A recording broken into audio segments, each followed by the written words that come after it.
Going to mix it up today. So I've got an unboxing for you of some collectibles that I managed to source through Vinted. But I'd love to get your thoughts. If you was a buyer on this, how would you feel about it? And if you was a person buying this to sell online to try and make a profit, how would you feel about it? So I'm going to give you the facts of the story first. So these came up on Vinted, and there's a picture. I'll stand to the side. So there's a picture there, and as you can see at the bottom, the title says around 80 figures. The picture only shows about, I don't know, there might look like there's maybe 30 figures there, but the person who was selling these said that they still had to get the rest out, but there's around 80 figures there. So I bought them straight away because at that price, there's still a risk being taken because I don't know what figures are there. That photo is the only information I have to go off.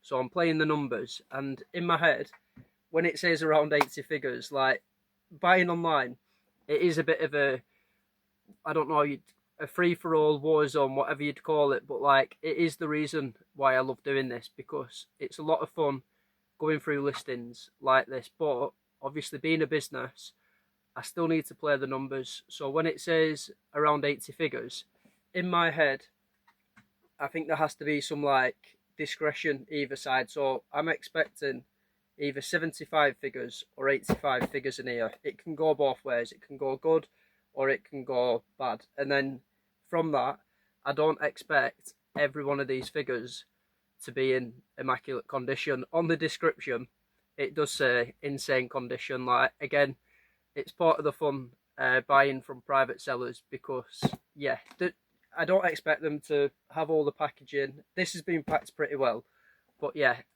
when I'm buying around 80 figures, in my head, I'm expecting 20 of these to be broken, missing limbs, rattling, and like other signs of where like we're not expecting like really good condition. And that's how I basically, when I'm sourcing online from private sellers, I play the numbers in my head, so that even though I'm taking a risk with obviously the business money, it's an educated risk, and I'm expecting that overall I'm going to be able to make a profit on these by breaking it down into individual listings, listing the figures correct with like the correct wrestler's name, the series, the brand, obviously metal. It looks like on the photo the metal. I don't know if they're all metal. But yeah, I'd love to know your thoughts, because the person sent this really quick. Again, when you're buying from like a private seller, it can be like 4 or 5 days before they send it. So they sent it within the hour. So it's like happy days. That's what you want when obviously you're investing your money. But what I want to know your opinion on is this, because they then sent a message, this message here, saying, I've just listed more figures, and they listed, I don't know how many there is there, 10 or 15 figures. And it basically got my alarm bells ringing here, because it's like, if you're listing more figures, I'm really expecting this to be around 80 figures. So I sent the message saying, how many figures are there in total that you've sent me? And then they've then replied saying there's around 70 figures. So it, in my head, that's when the risks start to go up for me, because I still work on the same ratios where if this says around 70 figures, I then have to expect discretion on both sides, where there could be around 65 figures there, or there could be 75 figures there, and then I'm still expecting 20 to be broke, like could be broken, damaged, rattling, that kind of thing.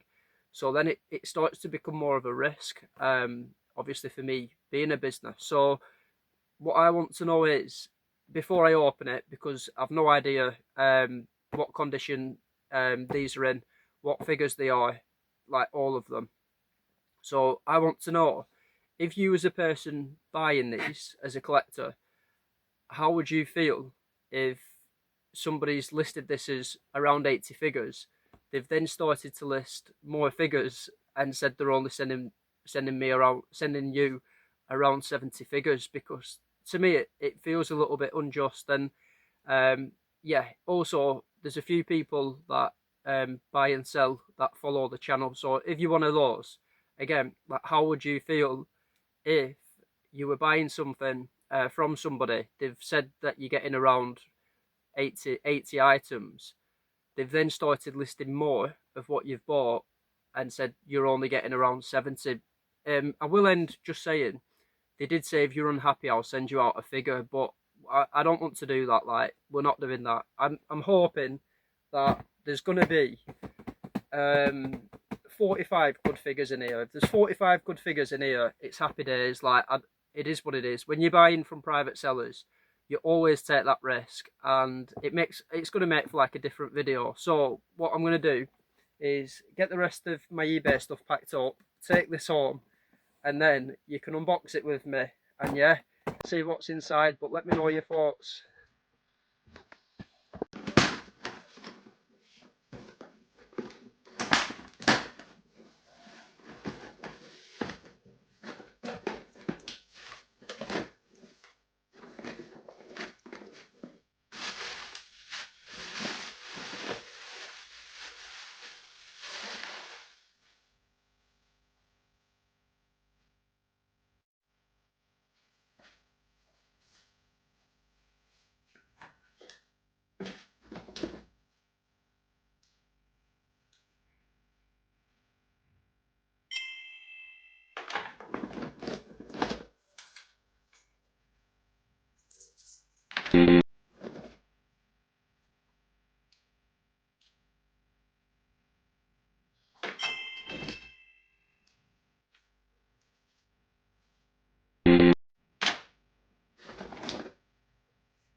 Wow!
there we have it. So that was the total. Yeah, been sorted. Could have let the chimp come out, but it is what it is. Like, I deal with like online sellers every single day, so you just sometimes you roll the dice, you get good ones, bad ones, and then everything in between. But yeah, I reached out, just explained obviously what has been sent, and I just said not going to give bad feedback because you've sent them out quick. But I'd say in future, pal, just be honest. I was expecting between, I've said 65, but I meant 75. Between 75 and 85 figures. It can go both ways with listings like that. There was the amount that I've paid for it. There's still money to be made on them, even at that. However, there's more time. It's going to take a longer amount of time to get my money back on them because there's obviously less of them in good condition. So I was going to keep them, and like I said, if there were 4 more figures in there, I wouldn't have even reached out to him. So he's reached out. I've reached out to him, spoke to him, and I've had a partial refund, which is now one of the really good things about Vinted, because in the past I would have had to send that whole order back, and I didn't want to do that. So we agreed on a partial refund. But yeah, now that you've got all the story, whatever, let me know in the comments, what would you have done as a buyer and what would you have done as a person buying this to sell for a profit, because it's so important to show the process and not the profits, because like I said, there's still profit in there. However, there's a whole process where in order for me to make that profit, there's a lot more time that needs to go in instead of just listing it as a bundle, because it needs breaking down, individually listing, series, characters, and that's how like you maximise the profit. And I'll always say to people selling, if I meet them in person and they know obviously what I do, I tell them that what I do is I'll break it down and put that time in. But a lot of people don't want to do that, and that's why when you're buying bundles like that, you get them at a reasonable price, because yeah, people want the money quick and they don't want to put that time in. But if you are selling the bundles like that, still like put some decent photos on, just let people know what they're buying and be honest. See you in a bit.